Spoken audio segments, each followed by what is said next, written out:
Salam, siz Asan TV və Asan Radioda Azərbaycanda rəqəmsal transformasiya verilişini dinləyirsiniz. Studiya aparıcınız Rauf Şirinovdur. Biz bugün xüsusi Azərbaycanda fintech sektorunun inkişafı, maliyyə texnologiyalarının yeni imkanları barədə danışacağıq. Verilişimizin qonağı Azərbaycan Fintech Assosiasiyasının icraçı direktoru Azər Əkbərovdur. Xoş gəlmisiniz Azər müəllim. Xoş gördük, çox sağ olun dəvətinizə görə. Düşünən maraqlı bir mövzuda müzakirə aparacağıq. Təbii ki, verilişimizin daimi eksperti Siemens tərəfdaşı Qafar Məcidov da bizimlədir. Qafar müəllim, sizi də xoş gördük. Çox sağ olun dəvətinizə görə.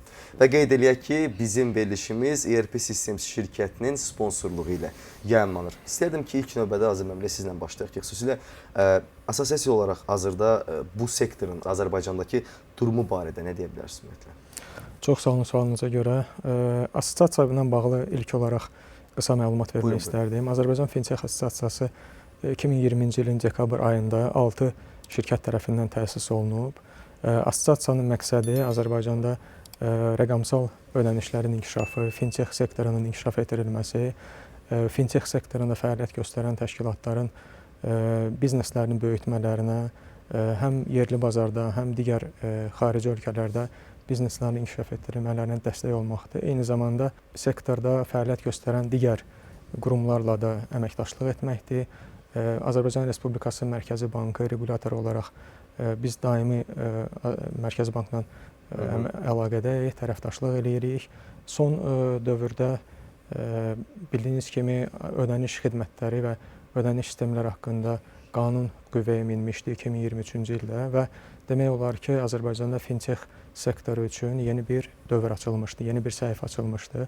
O zamana qədər bazarda fəaliyyət göstərən təşkilatlar normal MMC, məhdud məsuliyyətli cəmiyyət kimi fəaliyyət göstərirdilər və heç bir nəzarət, heç bir lisenziyalaşma yox idi. Bu qanun qüvvəyə mindikdən sonra artıq həm bazarda fəaliyyətdə olan şirkətlər, həm də ki, bazara yeni daxil olmaq istəyən şirkətlər lisenziyaya müraciət etmək məcburiyyətindədir və Mərkəzi Bankdan müvafiq ya ödəniş təşkilatı, ya elektron pul təşkilatı və ya ödəniş sistemi operatoru lisenziyası almaq məcburiyyətindədir. Assosiasiya olaraq biz bu dövr ərzində hansı ki qanun layihəsi hazırlanırdı və təsdiqlənməyə doğru gedirdi.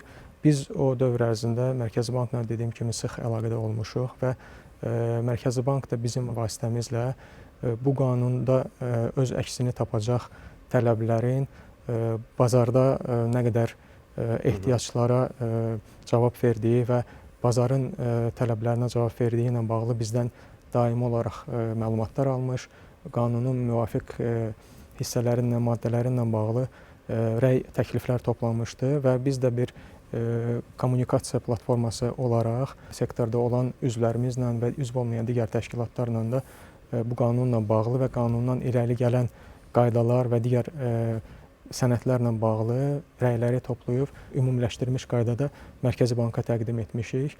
Mərkəzi Bankdan da əlavə digər dövlət qurumları olsun, maliyyə monitorinqi xidməti, dövlət vergi xidməti və digər dövlət qurumları ilə də bizim yaxın əlaqələrimiz və əməkdaşlıqlarımız olmuşdur. 6 şirkətlə dediyim kimi təsis olunmuşdu assosiasiya. Hazırda 22 üzvümüz var. Bunların əksəriyyəti ödəniş və elektron pul təşkilatlarıdır. Banklardan Paşabank bizim üzvümüzdür və texnoloji sektordan da Azintelekom bizim üzvlərimizdəndir və daim biz üzvlərimizin sayını artırmağı özümüzə məqsəd qoymuşuq və fintech ekosistemində sektorun səsi kimi özümüzü mövqeləndiririk. Çalışırıq ki, burada olan şirkətlər inkişaf etsinlər, onlar eyni şərtlərlə, eyni səviyyədə banklarla, digər maliyyə qurumları ilə rəqabət apara bilsinlər. Bir növ əməkdaşlıq platforması deyə bilərik assosiasiya, əməkdaşlıq və inkişaf platforması deyə bilərik qısa olaraq assosiasiya. Çox sağ olun.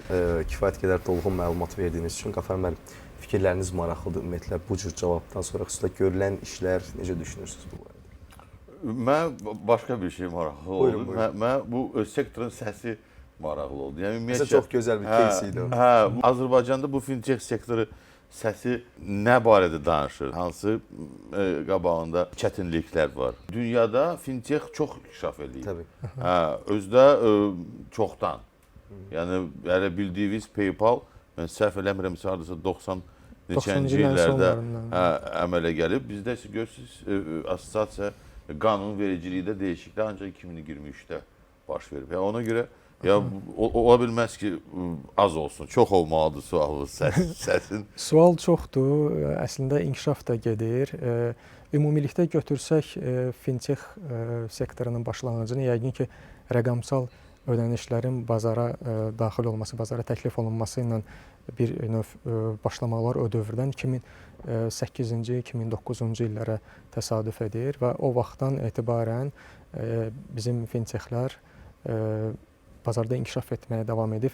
Eyni zamanda da digər maliyyə sektorunun oyunçularla, banklarla, sığorta şirkətlərlə əməkdaşlıq edib. Daha çox təbii ki, banklarla daha yaxından əlaqədədirlər və banklardan müəyyən xidmətlər alırlar və müəyyən öz hazırladıqları xidmətləri də banklara təklif edirlər.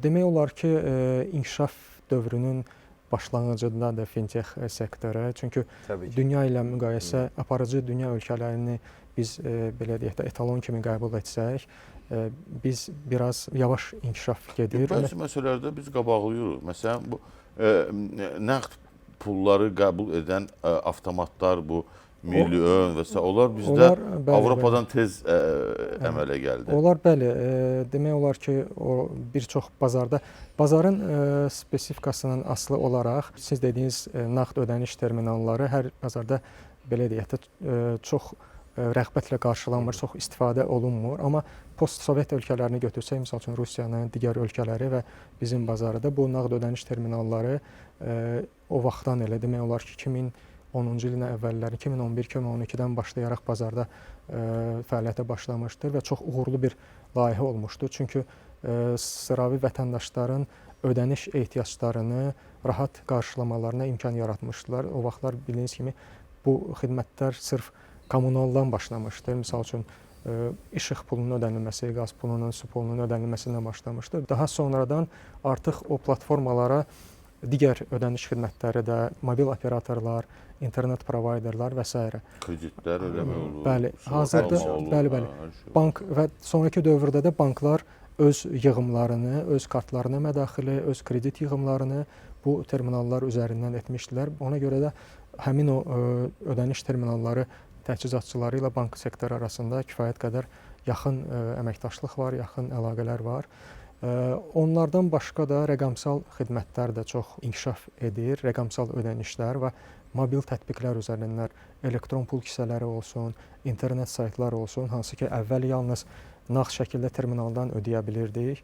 Sonrakı dövrlərdə artıq smartfonların geniş yayılması ilə əlaqəli olaraq, internetin əlçatan olması ilə əlaqədar olaraq həmin o nağd ödənişlər bir növ keçdi onlayn formata. İndi də davam edir. Həm nağd var, həm rəqəmsal ödənişlər var. Mən iş yadında deyil, nağd pul axırıncı dəfə gördüm. Az öncə mən də görə bilərsiniz əslində. Bilirsiniz, Azəm müəllim, siz çox yaxşı məqamlara vurğuladınız, xüsusilə bu inkişafla bağlı. Əslində, məsələn, biz qeyd elədik, Qafar müəllim vurğuladı ki, bu digər ölkələrdə çoxdan başlanmış bir proses idi. Azərbaycanda elə 2 ildir artıq bu sistem düzgün şəkildə oturmağa başlayır. Bəs onlayn mühitdən danışsaq Azərbaycanda bu onlayn mühit nə qədər hazırdır ki, həm sizin, həm də sizin fikriniz əslində bu barədə maraqlıdır. Buyurun. Onlayn mühit, infrastruktur nəzərə alsaq, kifayət qədər hazırdır demək olar. Yəni internet hər kəs üçün əlçatandır. İndi müəyyən şərtlər əsasında mobil telefon istifadəsi ildən ilə get-gedə artır.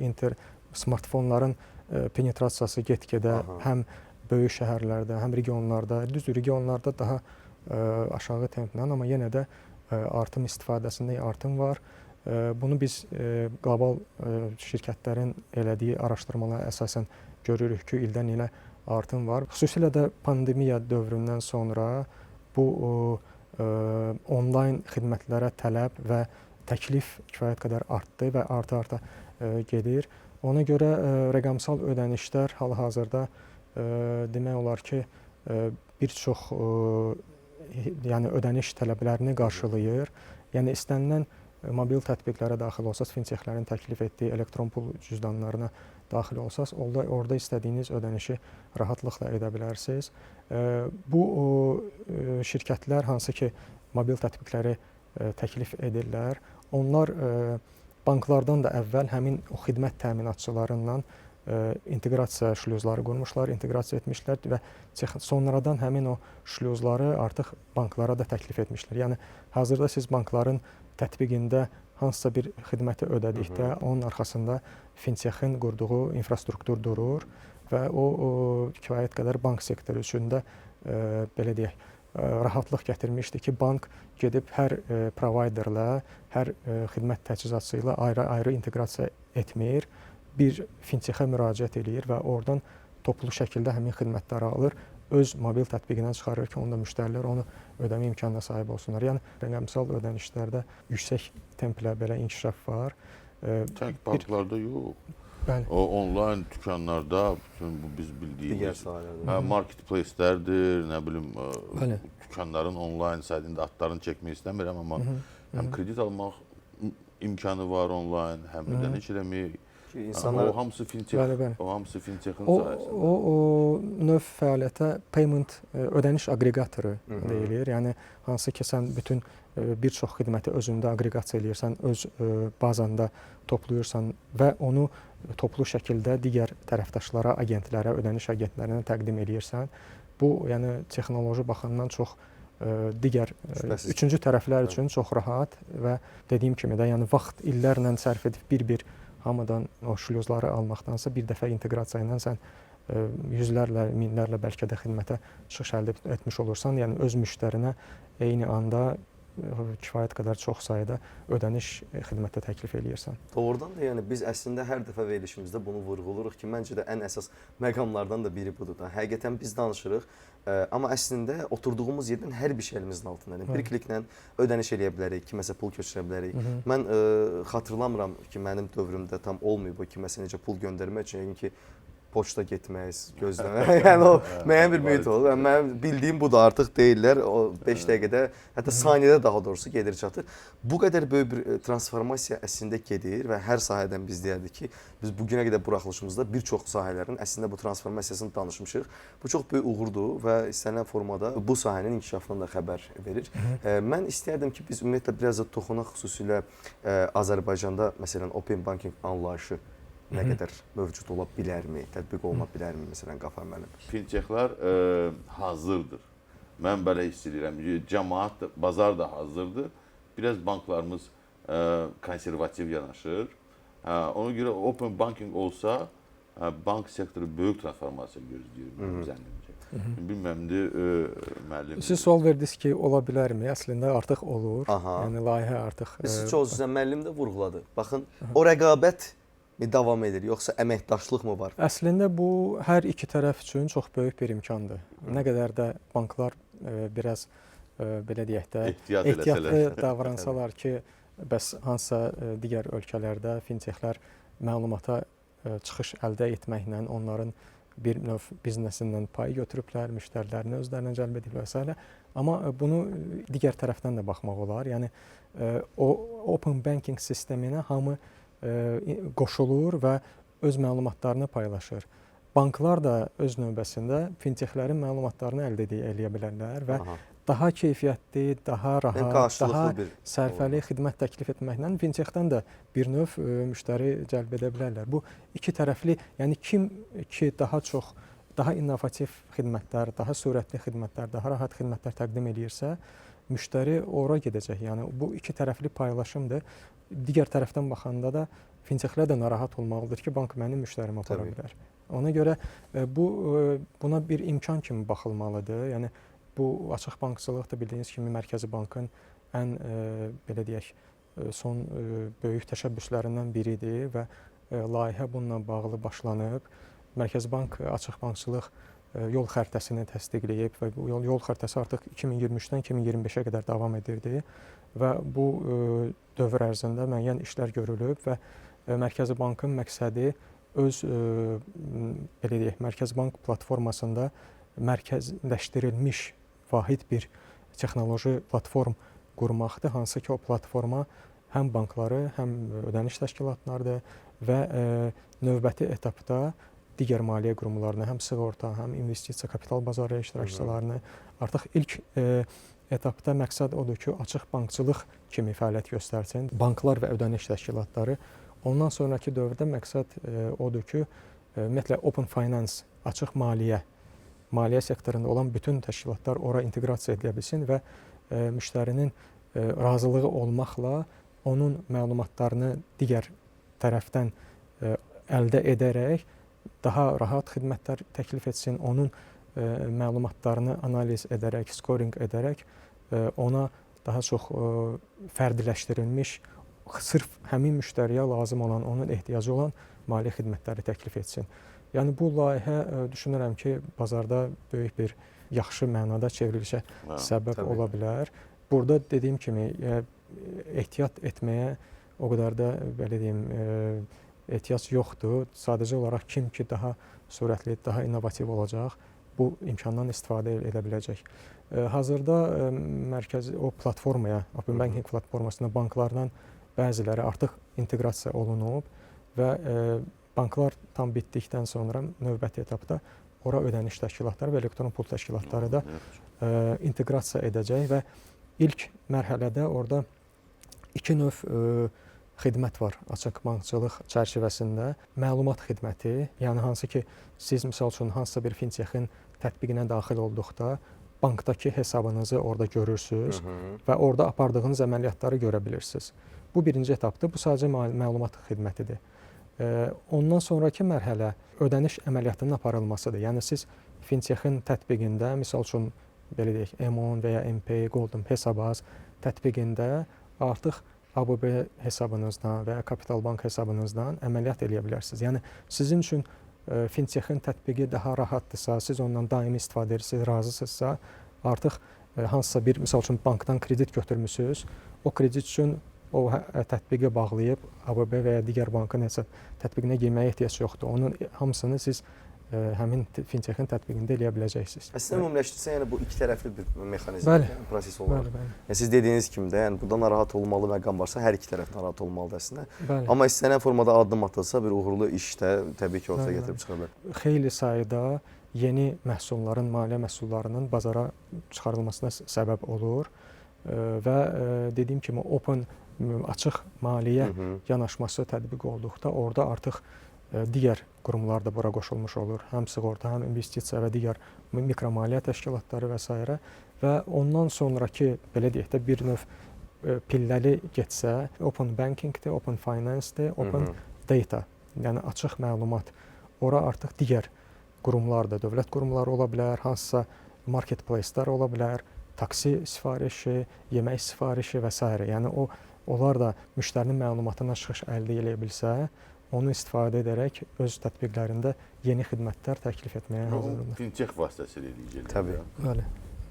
Onlar birbaşa həmin o məlumatlar bazasına öz məlumatını ötürməzlər məncə. Taksi, o müştərinin razılığı olduqdan sonra orada əsas məqam odur ki, müştəri öz razılığını verməlidir. Yəni məlumatın sahibi hüquqi baxımdan müştəri sayılır. Yəni bankda mənim hesabım varsa, bank deyə bilməz ki, mənim razılığım olduqdan sonra bank mənə qadağan eləyə bilməz ki, mən öz məlumatımı üçüncü tərəflə paylaşmayım. Burada yanaşma belə olmalı. Bugün texniki məhdudiyyətlər var da. Ümumiyyətlə texniki hələ ki yoxdur da, hazır indi platforma hazırlanır. O da fərqli ölkələrdə fərqli yanaşmalar var. Əslində açıq bankçılığın tətbiqindən bağlı. Bəzi ölkələrdə özəl qurumlar, yəni hansısa bir maliyyə təşkilatı o platformanı özü qurur, texniki platformanı özü qurur və ora inteqrasiya etməyə başlayır digər qurumları. Bəzi ölkələrdə bizim kimi assosiasiyalar öz səyləri nəticəsində o platformanı qururlar. Amma daha çox görülən odur ki, mərkəzi banklar bu platformanı qurur və bütün bazar iştirakçılarına belə deyək, API vasitəsilə şluzlar verir, onların inteqrasiyasını təmin edir. Bizim ölkədə Mərkəzi Bankın nəzdində olacaq bu, yəni artıq. Bunların əslində bu işlərin hər birisi vətəndaşın işini asanlaşdırmağa gətirib çıxarıb biz deyərdik. Amma mən istəyərdim ki, gəlin biz həm vətəndaşa fintexin faydasından qafamdan, həm də xüsusilə kiçik biznes sahibkarlarına əsas faydası fintexin nədir? Yəni onların hansı işlər asanlaşdırılır və onlara bu nə kimi fayda verə bilər deyə danışdıq. Onu saysaq qurtarmaz. Ümumiləşdirsin. O qədər faydası var ki, ümumiyyətcə ənənəvi olaraq bank sahəsi, maliyyə sahəsi biraz müəyyən qədər qapalı olub, müəyyən qədər konservativ olub. Banklar həmişə müştəridən saysız sayda sənədlər istəyib, nə bilim, prosedurlar, qaydalar və s. və ilaxır. İstər kiçik biznes üçün, istər fərd üçün, istər böyük biznes üçün, hamı üçün nəsə hansısa bir müəyyən çətinliklər var. Fintech onları hamısı aradan götürür. Fintech belədir ki, bir dənə fintech təşkilatına müraciət edərək, sən bir neçə bankla işini görə bilirsən, sən bir neçə müştəri ilə işini görə bilirsən. Tutum ki, hansısa bir sahibkar internetdə sayt açıb, hansısa çeşidli növdə mal satmaq istəyir. Bir müştərinin hesabı bir bankdadır, o birisi müştərinin hesabı digər bankdadır. Nə bilim, üçüncü müştərinin hesabı üçün ümumiyyətcə yoxdur, amma bank customer deyilən bir şey var. O yüzden bizdə Azərbaycanda o, indi məndə dəqiq məlumat yoxdur, amma bildiyimə görə biraz onu inkişaf etmiş ölkələrə nisbətən çoxdur sayı bank insanların. Amma o da iqtisadiyyatın iştirakçısıdır. O da sayta keçib həmin o maldan almaq istəyir. Fintech bütün bu problemləri həm sahibkar üçün, onlayn satış etməyə istəyən üçün, həm müştərilər üçün, həm də banklar üçün, hamı üçün bütün bu problemləri aradan götürür, həll edir. Onda bu işləri, yəni biz lori dildə desək, həm banklar, həm digər məsələlərlə bağlı vətəndaş arasında bu fintech bir körpü rolunu oynayır deyə bilərik əslində biz buna ümumiləşdirsək. Körpü də demək olar, bir ümumi bir xidmət platforması da demək olar. Çünki fintechlər yalnız bildiyiniz kimi, yəni vətəndaşlara, fiziki şəxslərə xidmət göstərmirlər. Yəni indiki halda biz baxsaq, fintechlərin əksəriyyəti B2B biznes modeli ilə işləyirlər. Yəni sahibkarlara, kiçik orta biznesə xidmətlər təklif edirlər. Nə cür xidmətlər? Əsas olaraq ödənişlərin qəbulu. Yəni siz bizneslərin arasında. Həm biznes arasında, həm biznesin müştəridən ödənişinin qəbulu. Məsəl üçün siz hansısa bir bizneslə məşğulsunuz, hansısa bir mal satırsınız və ya xidmət göstərirsiniz. Onu müştəriyə təklif edəndə ona təbii ki, ödəniş üsulunu deməlisiniz ki, sən bunu alanda necə ödəyəcəksən. Təbii. Onu fintechlər həm nağd şəkildə ödəniş terminalları vasitəsilə o ödənişi qəbul edə bilərlər. Sizin öz veb saytınız varsa, o ödəniş həllini sizin veb sayta inteqrasiya edə bilərlər. Müştəri heç bir yerə getməsin, yəni gəlir sizin saytdan mal alır və ya hansısa bir sosial media, Instagram, digər platformalardan sizin malını almaq istəyir. Ödənişi sizin saytınız və ya o sosial media səhifəsində inteqrasiya olunmuş həll vasitəsilə qəbul edir.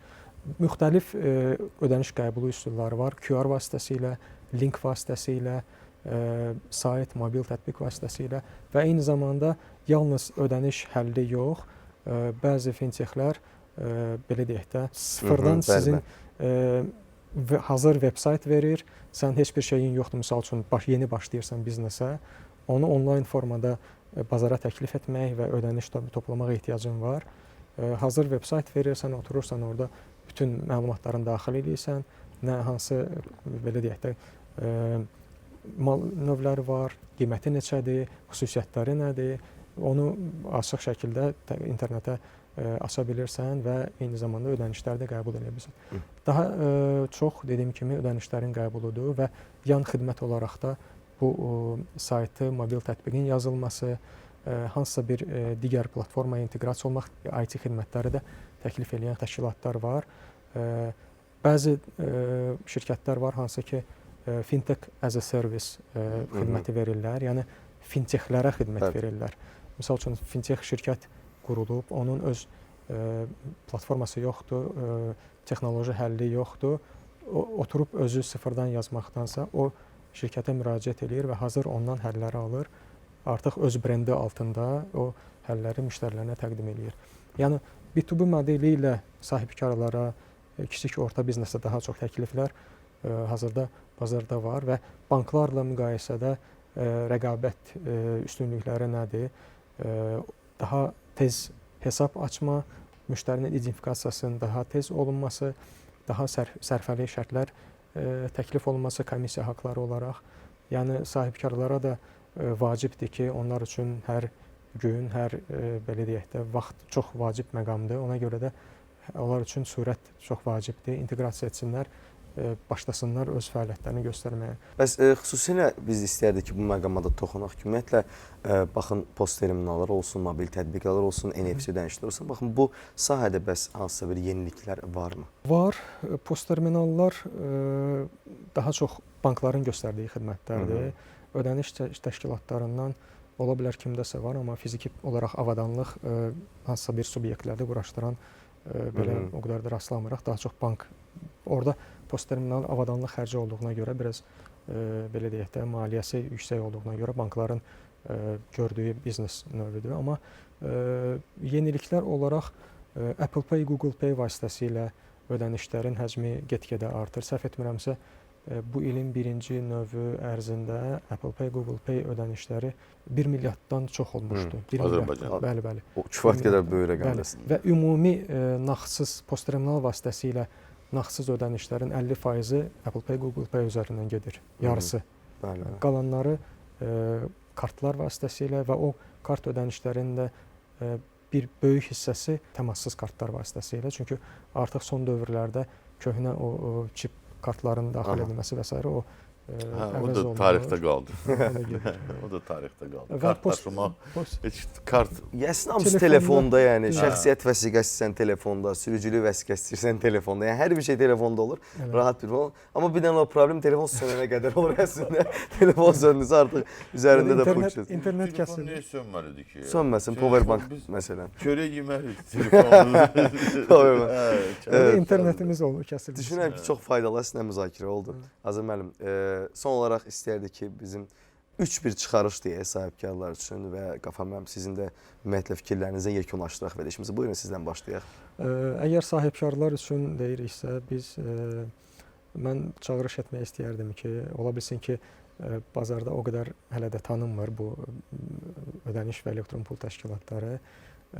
Onlar hal-hazırda demək olar ki, bankların təqdim etdiyi xidmətləri, hesabın açılması, o hesaba xidmət göstərilməsi, ödənişlərin qəbulu, ödəniş etmə imkanlarını təqdim eləyirlər və bu şirkətlərlə də əməkdaşlıqları qursunlar və ümumiyyətlə araşdırsınlar, müqayisə etsinlər. Məsəl üçün, hansı xidmətlər ala bilər, bankdan müqayisədə hansı üstünlükləri var və əminəm ki, daha tez xidmət görəcəklər, daha sərfəli şərtlər əldə edə bilərlər, daha rahat, belə deyək, müştəri yönümlü, müştəri təcrübəsini yaxşılaşdıran həllər əldə edə bilərlər. Və biz əslində söhbətin əvvəlində mən ona toxunmaq istəyirdim ki, ümumiyyətlə Azərbaycanda biz fintech deyəndə bazarın xüsusiyyətini nəzərə alaraq daha çox ödəniş və elektron pul təşkilatlarıdır. Amma fintech çox geniş bir anlayışdır.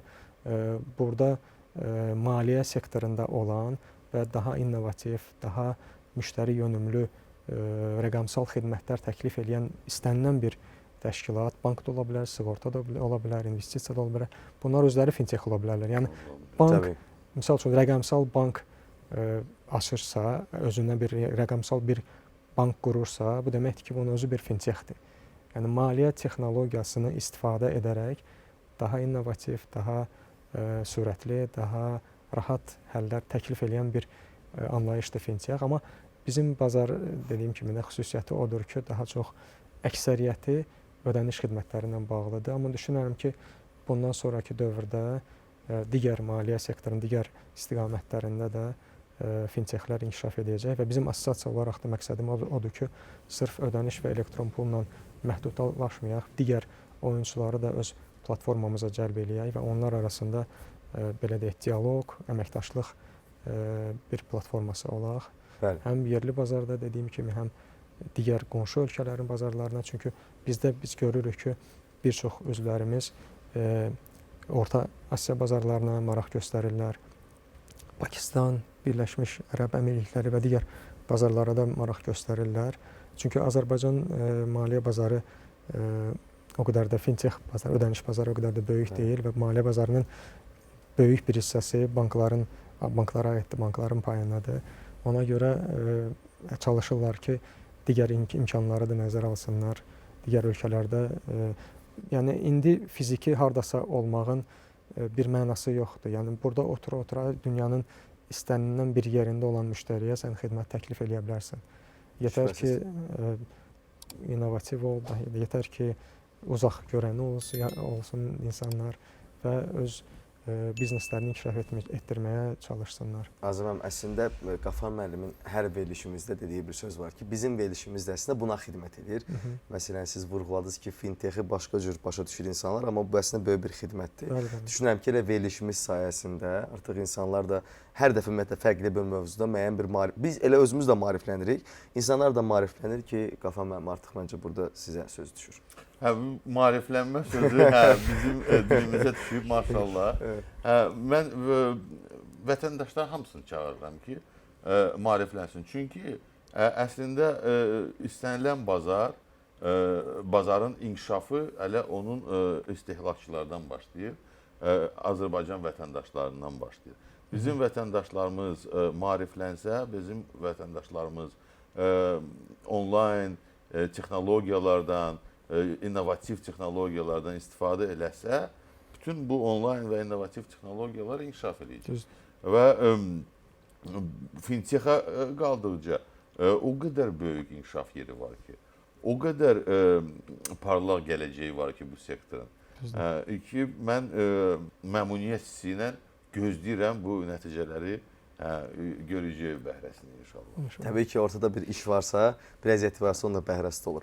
Çox sağ olun, təşəkkür edirəm bir daha hər birinizə müzakirədə iştirak etdiyiniz üçün. Əziz dinləyicilər, əziz izləyicilər, biz bugün Azərbaycanda rəqəmsal transformasiya verilişində xüsusilə fintech sektorunun inkişafı və yeni maliyyə texnologiyalarından danışdıq. Bugünkü qonağımız Azərbaycan Fintech Assosiasiyasının icraçı direktoru Azər Əkbarov idi. Verilişimizin daimi eksperti Simas tərəfdaşı Qafar Məcidov və mən Rauf Şirnov. Xudahafiz.